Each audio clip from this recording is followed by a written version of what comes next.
Good evening. It's Daphne Johnson. It is 8 p.m. Central Standard Time, so I am back for another edition of Vision Inspired Living Daily Inspirations for Single Mothers live devotional here on Facebook. I'm excited to be back another day. Today is Wednesday, and so we have been continuing this journey. A total of 30 days we will cover, the ground we will cover.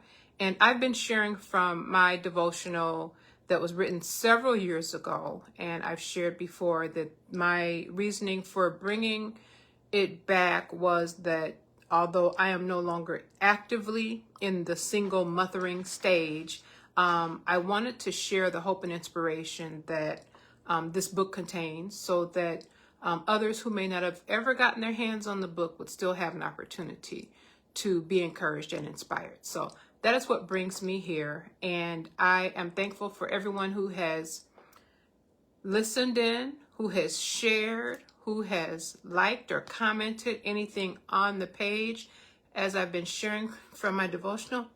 Excuse me.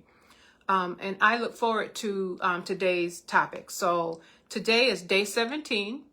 And so we're a little over halfway through this journey. And so if you've been watching every day, I want to say thank you for sticking it out with me. I will tell you that at the beginning of the 30 days, it seemed like a really tall order to do 30 days every day, with the exception of a couple of days that I wasn't able to come on. And then, of course, I'm not here on the weekends. And I'll say this right up front. Tomorrow, I actually have an after-work engagement. So I will not be home to do the devotional tomorrow evening, and tomorrow is Thursday. So just want to give you that heads up. But I look forward to sharing with you today. And if you come in, I would love it if you would comment, just say hello and let me know that you're watching. And then also if you would feel free to please share the broadcast as well. All right, so today's topic is an expected end. And it reads as such. Raising kids is challenging. I know husbands and wives together that experience difficulty in raising their children, so certainly a single mother will encounter the same. Maybe you've cried and prayed with concerns for your children. Be encouraged, knowing that if you're putting the right things in them, you can expect the right things to come out. What comfort it brings to know that according to the Word of God, there is an expected end for our children. It's a blessing to know that by pointing their souls towards Calvary, you're doing the best thing for them. They'll live without the latest and greatest gadget or fashion, but they won't make it without Christ in their lives. They may not realize or understand it now, but one day they will look back and be grateful. And so when I think about that, an expected end means that you have hope and anticipation for a promise to come true.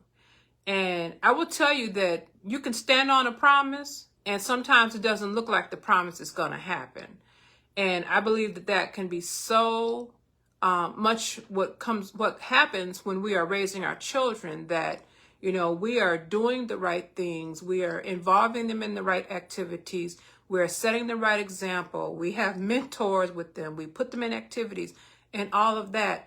And then there just comes a season, particularly when they reach the teenage years, that they may just decide that they want to do their own thing. And you feel like everything that you've taught them has gone out the window.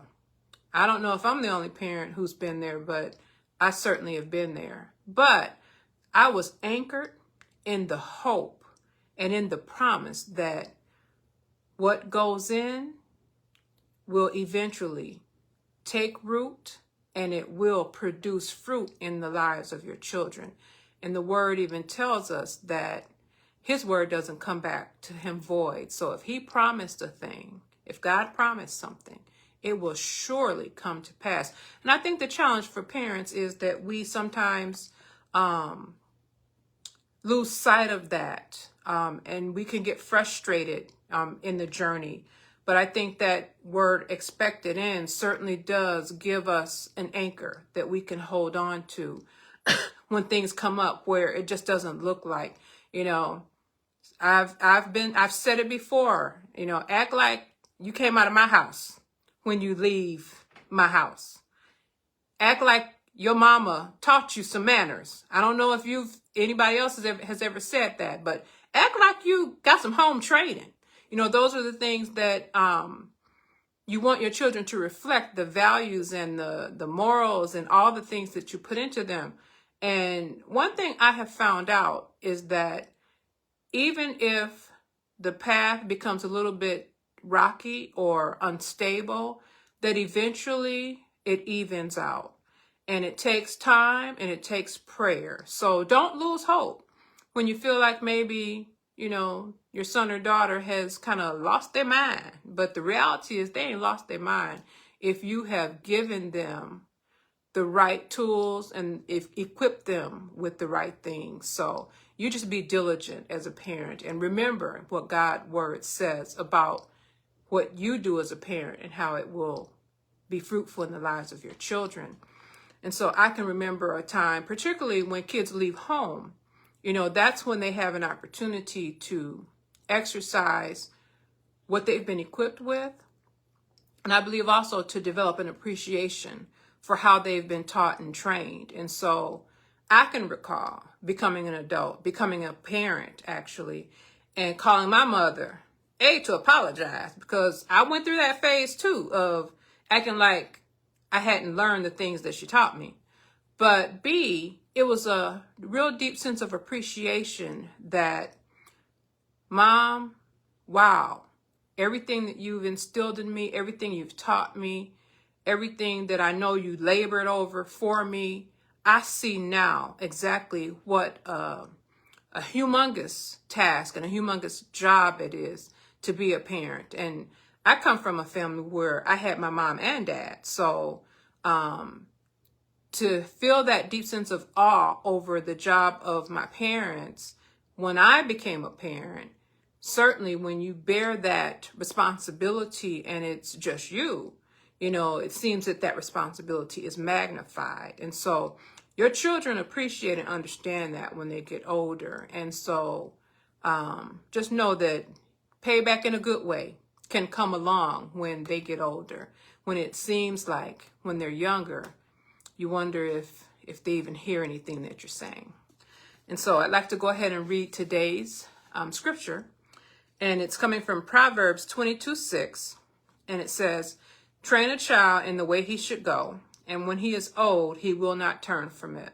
And so that just reemphasizes what I said about how it does come back, that if you plant good fruit in good ground, you will see a harvest. And I'm referring to the seeds that you plant in your children through your teaching and through your example and everything that you pour into them.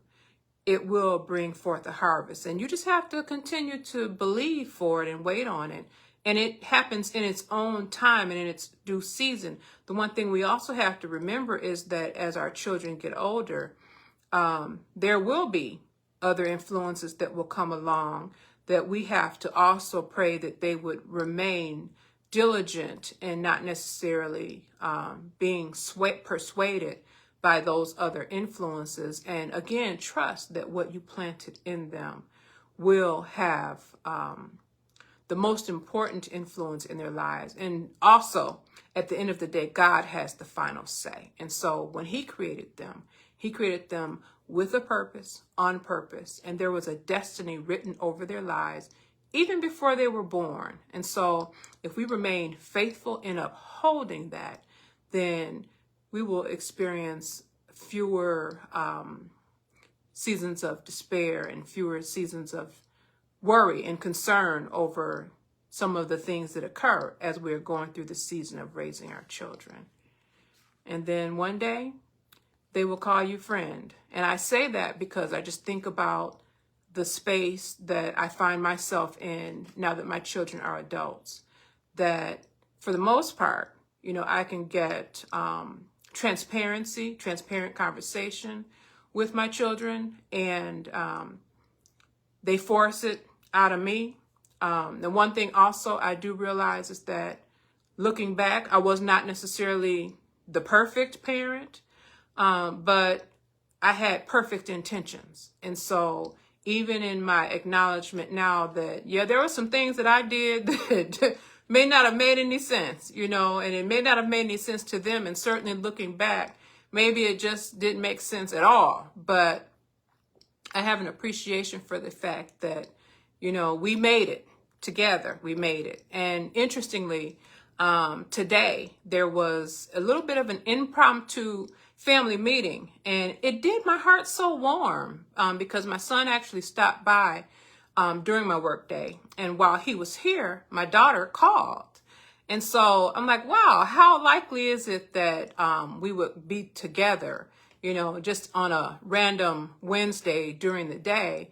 But it really made my heart feel warm that even though one lives here in the city and the other does not live here in the city, that we have, you know, the ability to maintain connections the way we do. And then thank God for technology, right? Because that really allows us to stay connected. And so I know that despite the times that I knew I was being heavy and that I knew that I was being strict, that we now have formed a relationship and a bond that I feel is really solid. And so this is the manifestation of what I hoped for when they were younger. And so even though seasons of difficulty do come, and I've certainly had that as well, where, you know, somebody was mad at me for something. But at the end of the day, they know that my heart is inclined towards wanting the very best for them. And that, again, is the expected end. And so now I'd like to read the prayer for today. And the prayer is, Father, I confess that I am not a perfect parent. Thank you for providing guidance and instruction to help me raise my children according to your will. And so that should be the hope of every parent, that you have the ability to receive guidance and inspiration to help you do the very best and to be in God's will concerning your family and concerning your children. And at the end of the day, none of us can claim to be perfect, but God's will is perfect. And so if we just stay in alignment with what the word tells us about our responsibility, then we can have that expected end as well. And so I think today we are a little shorter than we've been the past couple of times, but I am happy that I've taken the time to spend with you this evening. I do see that I have one person right now that's watching. Hello, I hope you receive something from the message that will bless you. And so I'm going to wrap up for today. And again, today was day 17, an expected end. Tomorrow, again, I will not be on because I will have an after-work engagement. And then I'll be back on Friday at 8 p.m. Central Standard Time with day 18.